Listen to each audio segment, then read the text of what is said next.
Okie dokie, welcome back to Community Starcraft 2. I'm your host Sidewinder. We're back for game 2 of TLO versus Trickster. This is a best of 3, so if TLO is able to take this game, he will win the series 2-0. Of course, if you have not watched game 1, it's a very goofy game, so I hope you guys like goofy Starcraft, because this is what you're going to get out of these two players. TLO is spawning up here in the top left of Celebi PvZ as the Red Terran, as you can see here on this very nice map. And Trickster spawning at the bottom right as the Blue Protoss, dropping a pylon in a very strange place, which, again, this is typical Trickster stuff, just doing weird stuff. I actually think he has a pretty good mind for the game. He's very creative, but he makes that kind of stuff work. As of this replay, he just recently fell out of the GSL altogether, which is strange, but it wasn't because he wasn't creative. He's a very creative player, but he has some holes in his game that he needs to patch up and then go back and try to requalify, which I think he'll be able to. He's been a pro gamer for a really long time, and those mechanics don't ever leave you. Trickster rallying his probe out here to probably just drop a gateway, but then again, a forage would not surprise me with the way that this series has been going. No, it is indeed a gateway. TLO on standard timing, which this is about the most standard you're going to get out of TLO. Taking his gas on 13 after the 12 barracks. Trickster, again, is going for like a strange wall-off. It looks like he's a little worried about those Hellions from the last game, so that may be why he wants to set up like this, but yeah, we'll see if those Hellions do come back into play. Trickster, again, taking a pretty late gas. This one's on 16, and the previous games was on 15, so spreads those out quite a bit. Probably just wants a tiny little mineral boost, and it wouldn't surprise me if he's ran this build like 8 trillion times just to assure that he's getting the most efficiency out of it as possible. We do see Trickster discovering where TLO is. He might be relieved to see only one barracks, but it wouldn't be strange to see like a planetary fortress or something out of TLO, like a planetary fortress at the natural where he just lifted his own off and like sent it over there. But yeah, that's the kind of stuff I would not be surprised to see out of TLO. Cybernetics Core is now coming down for Trickster after he puts out this Zealot. He did put it out quite quickly, and you notice there's no wall, so he may just try to get in here thinking that TLO may be going for just one Rex expand and just try to kill a couple Marines while he can, or just make TLO work when he otherwise would not want to. Here comes the factory out of TLO. The 2 Marines are just standing at the front door, and the Zealot has to hoof it all the way across the map. You can see him. That's such a futile journey, it seems like, just trying to get across there. It takes forever on foot. You just wish he had a car or something, or like a warp gate thing to get across. But Zealot's going to come up here. The 3 Marines are all standing exactly 3 meters apart. Here comes the Zealot trying to chew up some Marines. There's a probe in here too, which it does die. He could have just used the Zealot in order to get the probe in there and see what's going on without the probe dying. And the Zealot is now going to scout instead, so it does see the factory. He doesn't see any add-ons either, and he sees the factory start working. As you can see, like little sparks coming out of it. One of these SCVs, I think, got that kill. So yeah, that SCV right there has 1 kill. He's a hero. He just killed a Zealot, which I don't think I've ever seen a SCV do before. At least, yeah, we'll just leave it at that. Here comes the Stalker, trying to find this SCV, which tries to hide behind these trees, but no. The Stalker can see it down there. He just kills the SCV, goes back home. TLO is trying to get a little bit sneaky. Here's a robotics facility coming down out of Trickster, and a second gateway. He's again not taking his expansion. He could have expanded already by now and had the Nexus almost done if he went for just a standard 1 gate expansion. Another Stalker coming out, and there's another one even queued up. So yeah, Trickster's going to be on 3 gateways and robotics. This robotics is going to spit out an observer and send it over to TLO's base more than likely. TLO in the meantime is grabbing Marauders. He is grabbing Stim. He's going to be on 3 barracks, all with tech labs. Or no, excuse me, one of them does have a reactor.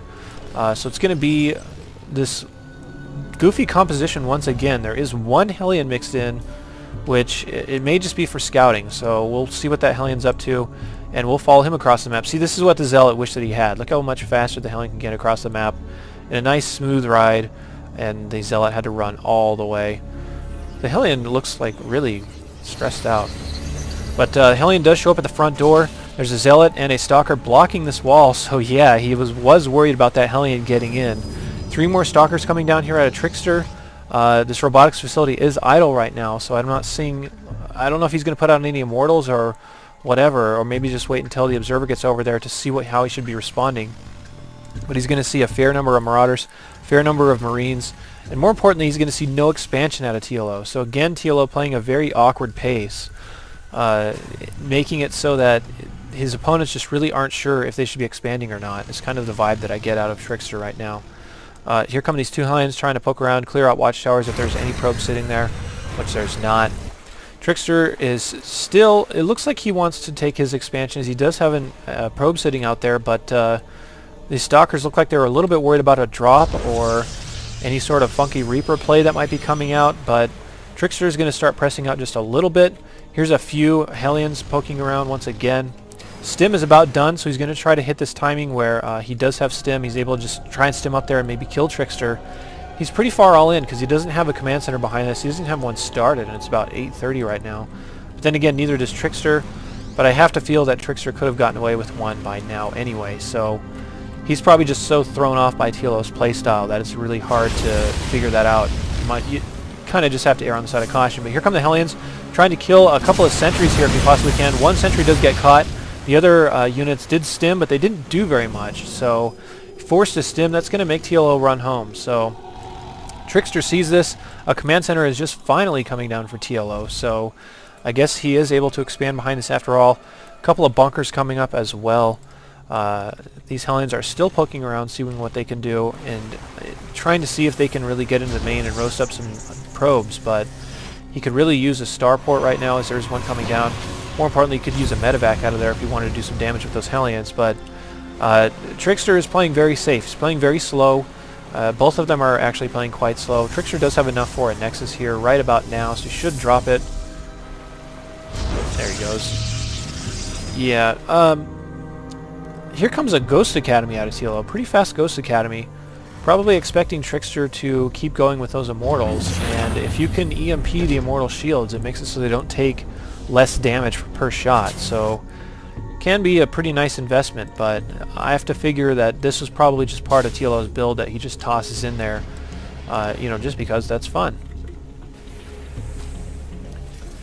Yeah, Forge coming down here at Trickster right now, and I feel like I'm watching a game from a different league. I feel like I'm watching a game from like a Platinum League or something, because these expansions are super late, the unit compositions are awkward, both players seem timid, and I just don't really know what to make of it thus far. Medevacs do come out. They're going to heal all these units back up, especially that one hurt Marine. And TLO will be back at full energy. Look at this. We have a nuke coming down out of TLO from that Ghost Academy. So, yeah, that's why that got put together. So, we may see TLO try to launch a nuke on top of Trickster's army. So you can see it getting produced from that lovely little building right there. Trickster's still just kind of standing back, waiting for his Robo-Bay to get finished, as he just did plop it down, as you can see right there. He is researching +1 armor on his Zealots, which is a little strange because there's only 4 Zealots out. It doesn't do as much for Stalkers, and not really for Immortals anyway, but he's going to start warping in a lot more Zealots. He is on 3 gas right now, which basically means you can make Colossus and just a little bit of stuff that's gas intensive, but TLO is now pressing across the map. Where's that Ghost? Okay, they're leading the charge. He does have the nuke available, so we'll see if he's able to launch that. Stalkers do press up here and see the Ghost, and ooh, EMP on top of these Stalkers. Pretty nice. He does take out most of them. This one Hellion's like, yeah, what's up? You don't have any shields? Come on. Hellions are flanking from the side. Nuke is now coming down on top of Trickster. TLO does press in with his bio. I don't know if Trickster actually sees that dot, but he is retreating his army, so it looks like he does realize it. This nuke is going to land and hit maybe a couple... No, TLO actually cancels it, so very smart of him. A few Stalkers do get caught out here, so it's pretty bad for Trickster, but this composition of Trickster is actually really strong.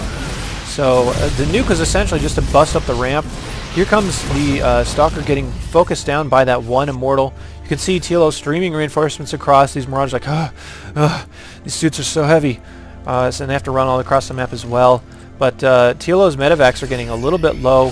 He can't afford to keep engaging and stimming like this if he's not killing off too many units. TLO does have a supply advantage right now, and Yeah, he's not making another nuke to my knowledge, but one good EMP could go down. He does EMP 2 Immortals with that. That's really useful if you can get that off. But these Immortals should chug right through these Marauders. And TLO has to pull his forces back just a little bit. His medevacs are running low on energy, so he cannot keep engaging like this. There's now not a Stalker. That's a huge Stalker. It's also known as a Colossus. Out on the field right now. Range is not quite done. +1 is on the way. Trickster should have a nice little economy lead right now by about 3 probes. So he's doing decently as far as keeping up in production. He's going to go ahead and knock down his rock so he can take his 3rd. Meanwhile, while TLO stands around out here, one thing I'd like to see if TLO is running a little bit of a containment is for Trickster just to put out a quick warp prism and make TLO respect some stuff back at his base. During all the action, TLO actually has a 3rd command center up right now. He's making almost all Marauders. You can see only 1 Marine coming out at a time. Vikings are now coming out. A engineering base on the way. I want him to start another nuke because I love that kind of stuff. But the 1 Marine comes over here in great timing to kill this probe that was trying to set up the expansion. This one Zealot's like, oh yeah, why don't you pick on somebody your own size, and just rips him up. You can see the Marine's torsos like flopping all over the place. Yeah, so TLO is still streaming units across the map. Combat shield is now on the way. A little bit of an engagement here. As you can see, Trickster killed about 3 or 4 Marauders right there, so really nice stuff. TLO has to fall back, even though he still has a decent supply advantage right now. Trickster's army is just so cost effective with these 2 Immortals, these 2 Colossus. He does have +1 armor, so that helps out these Colossus quite a bit if they're actually having to take any damage, which you ideally don't want. Here's another engagement. Trickster having to throw down some random force fields in order to try to protect his Colossus. TLO stems forward, and he can't get one of these Colossus, so he's just not doing enough damage right now with his army. And if you're fighting Protoss in such small numbers like this, you'll actually lose a lot. So Trickster basically evens up the supplies, gets about a 20 supply leapfrog in that battle. The 1 Colossus being left behind. Here come a bunch of Marauders stimming up, trying to take out this Immortal that doesn't have any shields, but it's regenerating shields, so the longer TLO is unable to do that. Oh, 1 Hero Marauder actually picks off the Colossus, so really nice stuff. You can see TLO trying to chase down these Immortals and get some stuff done with them. Nice micro pulling back the 1 hurt Immortal, but there's just too much stuff on the field right now for Trickster. He should be able to kill all these Marauders just fine. More Marines are rallying up here. They're going to be sentenced to a quick death. They do want to pick off as many units as possible, considering these units will get chased down anyway, so TLO needs to fix his rallies and keep rallying his units back at home rather than in the middle of the map. But small battles here at about 18 minutes into the game is not something you usually see. Once again, Charge is now on the way, which I really, really like. +2 ground weapons is on the way. Dark Shrine is now on the way as well, as you did see it ghosting for a second. Mobius reactors on the way. Another command center out of TLO is on the way. In terms of, whoops, not production, we're going to take a look at income. TLO is actually ahead by quite a bit. He's ahead by 2 Harvesters, but the Mules are making up a lot of the difference. As you can see, well, the Mules should be around here somewhere. Okay, I guess they're not. I think it was just because Trickster was in the middle of transferring, so never mind. Get a chance to catch my breath here. A couple of dropships full of Marauders are heading out to the right side of the map, top right. It looks like they're just going to drop right about here. Try to take out that Nexus if they possibly can. 1 Marine in the middle of the map, again, just gets wasted by a Zealot. So yeah, I don't think the Marine versus Zealot wars are kind of working out very well. 2-2 on the way. Look at this big laundry list of stuff coming down. There's actually missile turrets coming out here for TLO, and I don't know where they are. Okay, there's one right here, and probably one in the main somewhere? No, I guess not. Trickster's Dark Shrine is now finishing up. Here's the 2nd turret. And I don't know if TLO actually saw that Dark Shrine or not, but that's what would spawn it. No, he didn't. So it looks like his little game senses are tingling right now. Blink is now on the way. 1 Dark Templar. Looks like he's going to get mixed into this army. Nope, never mind. It looks like he's just going to go out by himself. So, you know what? I don't know if I'm able to just really say what's going on anymore, because this game, these 2 players in particular, you're like, well, this is what people would typically do, and then no, they do the exact opposite, and you're like, okay. So here comes 1 Stim Marauder trying to get up here, get information. He's going to die for the cause of his teammates. There is that Marauder drop we were talking about earlier. It is going to take out the Nexus, so TLO doing a little bit of 2-prong stuff here. He does come straight into the main. 2 Dark Templars are ripping stuff up, but they get scanned. They do weaken a couple of Marauders, and TLO has to run away, considering he can't afford to just straight up engage this army right now. his force is just too small. He is really Marauder heavy though, so it's really going to help out against these Colossi. But +2 ground armor's on the way. Trickster has to rebuild that Nexus. Trickster should actually probably get pretty aggressive right here and push his advantages in terms of those 3 Colossi. Those are really hard to deal with, especially if you don't have any Vikings on the field, which I'm kind of surprised he hasn't put out because he's floating almost 900 gas. So he should be able to find somewhere that he can produce them, but I guess not. I guess he feels like he doesn't need them. There's still 3 ghosts here. A bunch of SCVs are transferring over to TLO's 4th base, which is sitting around right here. Missile turret coming down as well to detect those Dark Templar, which really haven't done anything at all. Here's another Dark Templar running around, and Trickster's planting a pylon at 2 different places so he can get different warp-in points. The 1 Dark Templar does come in here, and he dies easily to that Marauder. It looks like we might have a little bit of an engagement here over on the right side of the map, but no. Trickster's just going to scout out with this Dark Templar and see what's going on. He will find this other base. He may kill a few SCVs, but TLO should be able to recover to that. Okay, never mind. He's actually running his army pretty far away. He does still have this small little pack of units that can deal with that, but most of his army is away from where that Dark Templar is going to be harassing. So Dark Templar should be able to pick off about 5 or 6 SCVs here. They all turn around and fight the Dark Templar, which I guess it's the best he can do. Here's both armies trying to kind of standing up to each other, seeing what's going on. Nice force fields there to pick off a few Marauders for free. The Charge Zealots, they're on cooldown right now. EMP's all over Trickster's army. Here comes the main part of the engagement as the 3 Colossus are really ripping everything apart. You can see that they now have +2 weapons. 38 damage per shot on everything that they hit. That's a lot of damage. The 1 Archon is also ripping a lot of stuff up in here as well. Trickster may just chase TLO all the way back to his base. And TLO is just so short on medevacs that he can't heal through this kind of damage that's being put out. Another terrible rally out of TLO, losing Marauders for free. He may just be like, okay, Trickster, you can have a game, so we can play a game 3. But Trickster's way ahead in supply right now. He's ahead by about 53 supply. Not about exactly 53 supply, but now he's only ahead by 49, now 50. So Trickster's going to try to come over here to the Sturd and try to deny that the best he can. He does have 1 Dark Templar mixed in there, which is really going to help out. 2 Dark Templar are over here bugging these units that are trying to deal with these and try to run home to some detection so that they don't keep dying for free. Here comes the push in from Trickster. He should easily deny this command center, and TLO cannot afford to engage in these tiny little chokes. TLO just has to say good game, and we'll go on to a game 3 to decide who is the winner of this series and see who's the winner of the most awkward series of StarCraft I've ever seen among pro players. So yeah, TLO floating a ton of gas here, by the way. He really didn't need to mine any extra gas, and he just wasn't spending enough of it. So I don't know. Weird game there, but I did enjoy the small battles, small skirmishes, both players being pretty aggressive. Hopefully game 3 will be a treat for us, so we'll jump straight into that.